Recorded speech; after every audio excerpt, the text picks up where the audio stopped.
Assalamualaikum warahmatullahi wabarakatuh.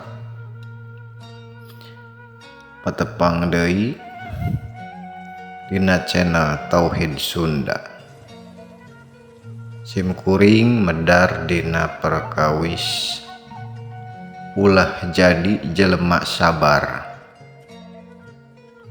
Tah ieu teh geus piomongeun deui wae dina judulna oge.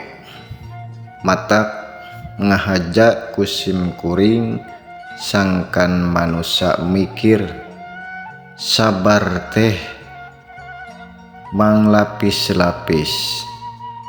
Sabar anu sabenerna di mana urang lamun geus nyorang jembatan Shirotol Mustaqim. Ari jembatan Shirotol Mustaqim teh disebut jalan anu lempeng.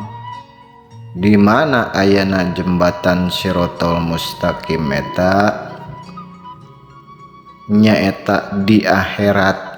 Matak lamun aya manusia ngaku geus cicing dina jalan anu lempeng tapi masih di dunya eta bohong. Tah ieu kusim kuring dibuka deui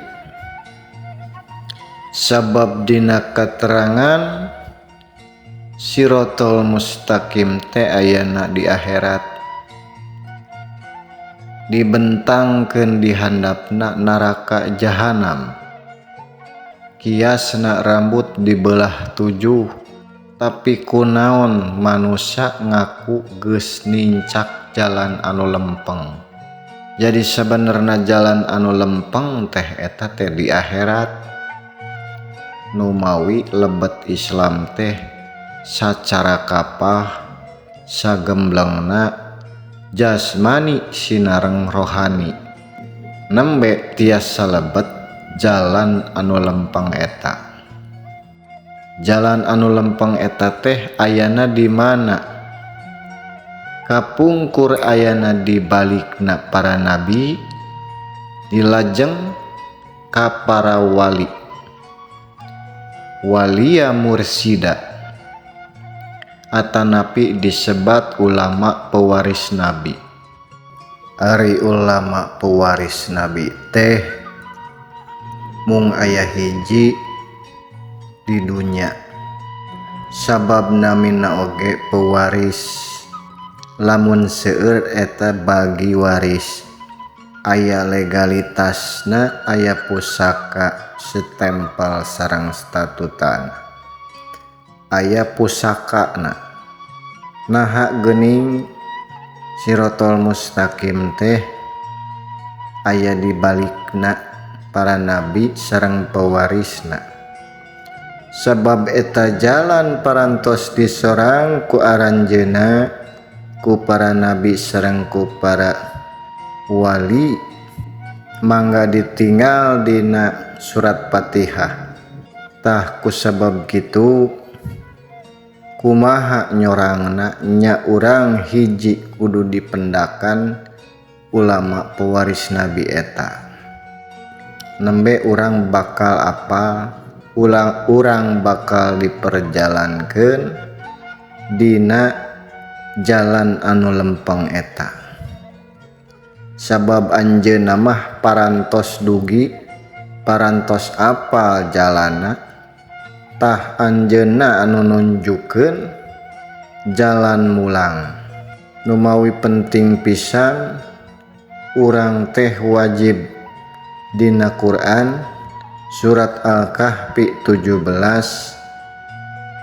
nerangkeun urang wajib panggih jeung guru mursyid. Walia mursida ari wali teh jalmina ai mursyid teh nur Allah. Sabab moal tiasa dugi ka Allah upami teu ngalangkungan nurna. Sabab jalmi mah moal tiasa mapatahan kumaha jalana, kumaha carana. Iwal ti jalmi anu aya hubungan sareng Allah anu parantos dugi anu parantos lebet kana makom bakobilah. Usik malik ku mantena, usik malik ku dalang, jadi sanesak sadaya jalmi usik malik ku dalang teh. Sabab usik malik manusia kalolobaan anak ku setan. Usik malikna dipingpin ku setan dina kahirupan sapopoena. Tah sabar eta teh nembe aya efekna, diwajibkeun sabar anu manglapis-lapis.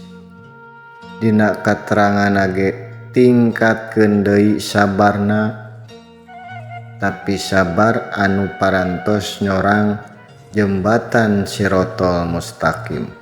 Sabab eta urang bakal diuji terus-terusan ngalawan diri sorangan, ngalawan setan anu dina diri urang, anu kacida lemesna jeung kacida saktina.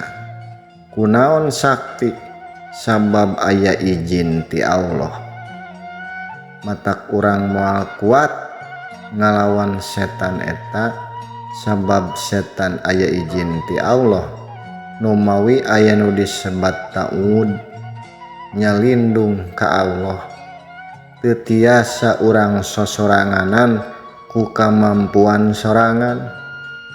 Nu mawi pendakan eta anu nyandak nur Allah, nu nyandak nur Muhammad, nyaeta pewaris Nabi. Cenah ari di dunya menang sabar mangga wae, ngan sabar sesemet dunya.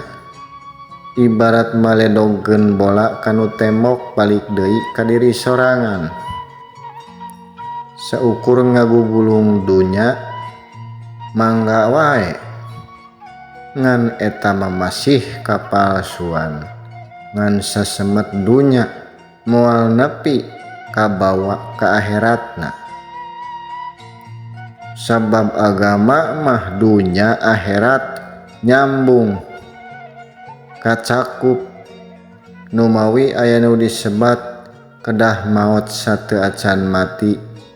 Maot eta urang dimaotkeun ku cara ilmu Allah, nyaeta dibangkitkeun rohanina supados naik kana kasadaran rohani. Tah dina perjalanan nyorang jalan nu lempeng eta teh pangalaman rohani anu dina Quran ditetelakeun teh eta sabenerna mah perjalanan rohani, pangalaman rohani. Nu mawi agama teh kacida luhungna sabenerna mah lamun nyararaho, tapi manusia ngan saukur jadi keyakinan, kepercayaan di tiap golonganana dina hatena. Sedengkeun eta sasemet dunya, sabab hubungan jeung pangeran mah kudu ngangge unsur mutlak. Teu bisa pake unsur anu anyar, teu bisa make akal, tapi kudu make rohani. Dibarengan kekuatan Allah dina surat Ar-Rahman 33. Nembe urang didinya menang syafaat, nembe didinya urang bakal diaku lamun urang soson-soson dina ngajalankeun parentah jeung laranganana. Rupina sakitu heula ti sim kuring, mungkin dilajeng dina bahan san salajengna margi kacida panjangna. Wassalamualaikum warahmatullahi wabarakatuh.